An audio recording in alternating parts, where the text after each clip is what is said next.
Hello students and good afternoon to all of you.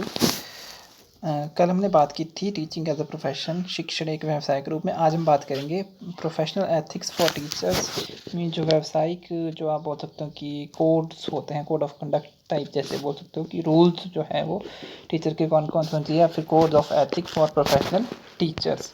तो सबसे पहले बात करते हैं टीचर एंड देयर रिस्पॉन्सिबिलिटी।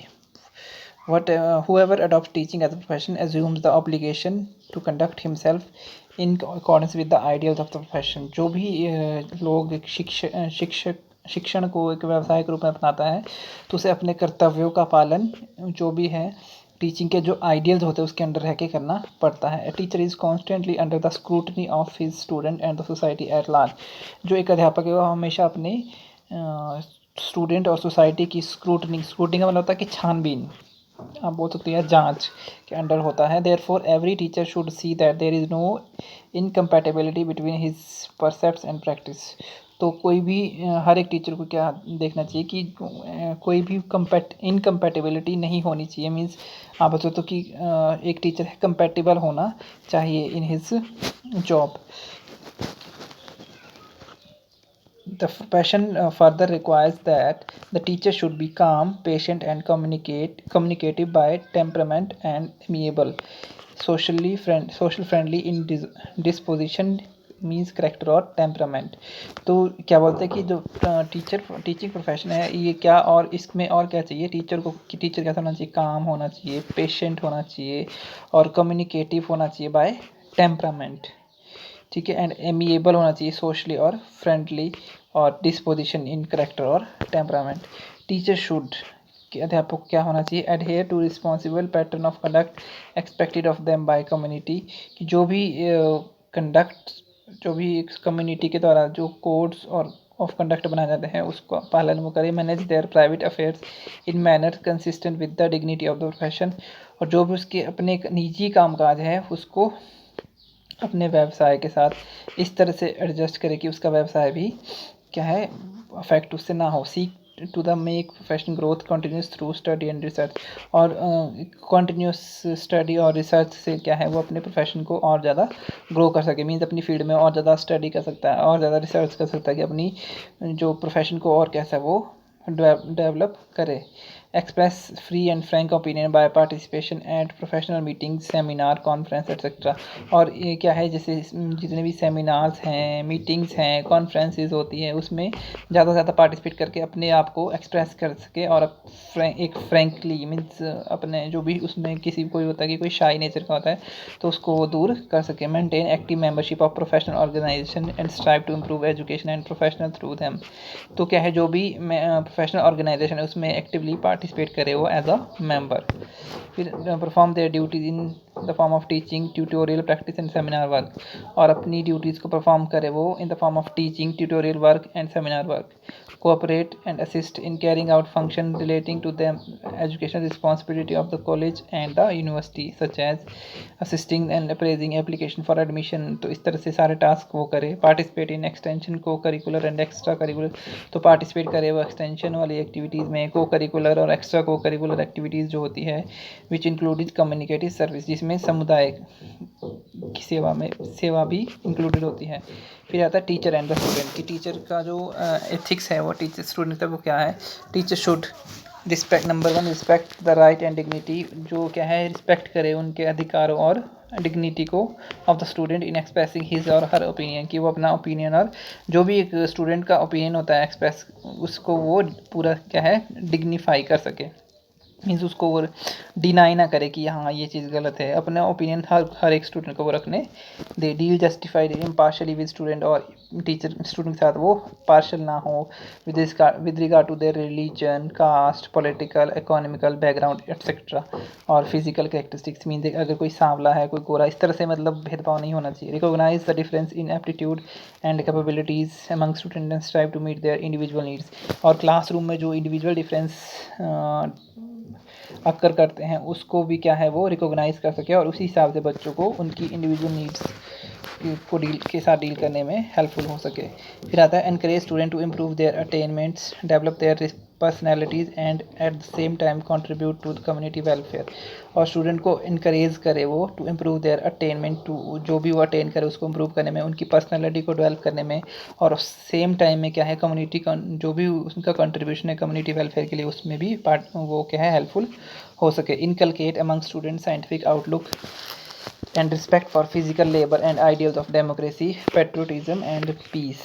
तो बच्चों में क्या है वो साइंटिफिक एटीट्यूड इनकलकेट कर सके, फिजिकल लेबर में उनकी और आइडियल्स ऑफ डेमोक्रेसी, पेट्रोटिज्म और पीस की जो भी मतलब वैल्यूज़ है, आप बोल सकते हो कि जो वैल्यू एजुकेशन है जिससे बच्चा क्या है करेक्टर जो उसका करेक्टर फॉर्मेशन अच्छा हो, वो सारी क्वालिटीज़ में डाल सके. Be affectionate to the student and not behave in vindictive manner toward and of them of any reason. Means वो बच्चों के साथ काइंड हो, क्रूअल ना हो. ठीक है. और उसके बाद आता pay attention to only the attainment of the student in the assessment of merit. तो ये सारे हैं. Aid student to develop understanding of our national heritage and national goals. तो बच्चों को वो नेशनल हेरिटेज और नेशनल गोल्स में को समझने में हेल्पफुल हो सके. उसके बाद आता है next teacher and colleagues. Teacher and colleague का मतलब कि जो भी अध्यापक है और उसके जो सहकर्मी आप बोल सकते हो जो साथ में काम करते हैं. Teacher should treat member of the profession in the same manner as they themselves wish to be treated. कि जो एक अध्यापक है वो अपने सारे सहकर्मियों को उसी तरह से ट्रीट करे जैसा वो अपने आप को चाहता है कि मुझसे भी वैसा ही ट्रीट हो. Speak respectfully of the other teacher as render assistance of professional betterment. तो वो अदर बाकी अध्यापकों के साथ भी एक मतलब अच्छे तरीके से बातचीत करे जिससे कि जो ये प्रोफेशन है वो एक अच्छा प्रोफेशन बने. उसके बाद refrain from lodging unsustained allegation against colleagues in higher authorities. तो इस तरह से भी मतलब कि क्या है कि जैसे होता है कि कई बार कोई कन्फ्लिक्ट्स हो जाते हैं तो इस तरह से भी वो चीज़ें नहीं होनी चाहिए. Refrain all following consideration of caste, creed, religion, race और sex in the professional endeavour. तो ये भी क्या है जैसे कि in the relation of caste हो गया, क्रीड हो गया, धर्म के नाम पे हो गया और जेंडर के उस पे हो गया. तो ये भी सारी चीज़ें नहीं होनी चाहिए. मतलब इस तरह से भी डिस्क्रिमिनेशन नहीं होना चाहिए इन द प्लीज. फिर आता टीचर्स एंड अथॉरिटीज़. जो भी अध्यापक है और जो अथॉरिटीज़ होती है उसके साथ. तो teacher should discharge their professional responsibility according to existing rule and adhere procedure and methods consistent with their profession. जो टीचर है वो जो भी है उसकी जो प्रोफेशनल रिस्पॉन्सिबिलिटी जो वो अपनी डिस्चार्ज करेंगे वो तो किसके अकॉर्डिंग होना चाहिए, according to existing rule of the जो भी एडमिनिस्ट्रेशन है. Refrain from undertaking any other employment and commitment including private tuitions and coaching classes which are. तो इस तरह से भी जैसे एक गवर्नमेंट एम्प्लॉय है वो प्राइवेट क्लासेस और ट्यूशन्स ना ले which are likely to interfere with their professional responsibilities. फिर आता है cooperate in the formation of policies of the institution of by accepting various office and discharge responsibility such as office में demand. तो वो जो भी पॉलिसीज़ बनती हैं by the of the institution by accepting various office तो उसके साथ भी कोऑपरेट करे. Cooperate through their organisation in the formulation of policies of the other institution and accept office. तो जो भी है उसके बाद आता है next give and accept and due notice before a change of position is made. तो इस तरह से सारे पॉइंट्स आप कर सकते हो. नेक्स्ट आता है teaching and non teacher and non teaching staff. जो भी गैर शिक्षण जो भी सहकर्मी आप बोल सकते हो उनके साथ क्या होना चाहिए. Teacher should treat non teaching staff as colleagues. उनके साथ भी वो कलीग की तरह ही ट्रीट करे and equal partner in cooperative undertaking means cooperative manner में करे. Teacher should help in the function of joint staff council covering both teacher and non teachers. तो टीचर क्या है कि काम करे जॉइंट स्टाफ काउंसिल की तरह teaching as well as non teaching staff के साथ. फिर टीचर वर्सेस गार्डियंस. जो अभिभावक है अध्यापक वो अभिभावक आप बोल सकते हो कि try to see through teachers bodies and organisation that institution maintain contact with guardian of their students, send report of the performance to the guardian whenever necessary and meet the guardian in meetings. तो एक अध्यापक क्या होना चाहिए कि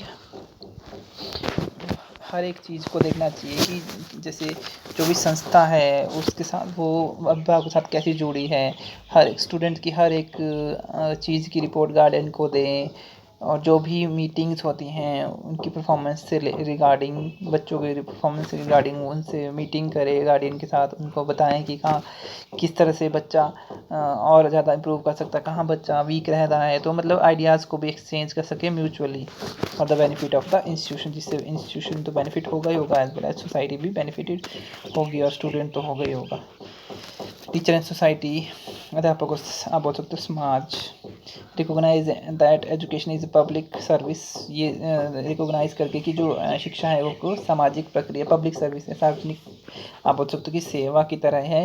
and strive to keep the public informed of the educational programme which are being provided, और जो भी एजुकेशनल प्रोग्राम है जिससे सोसाइटी डेवलप हो सकती है वो सारे पब्लिक को इन्फॉर्म किए जाएँ, मतलब एक अध्यापक द्वारा। Work to the improve education in the community and strengthen the community's moral and intellectual life, तो क्या है वो कम्युनिटी की इम्प्रूवमेंट के लिए काम करे in the field of education, और स्ट्रेंथन करे to the community's moral and intellectual life, जो भी उसकी मॉरल लाइफ और जो भी इंटेलेक्चुअल लाइफ उसको स्ट्रेंथन करे, मतलब शक्तिशाली बनाए।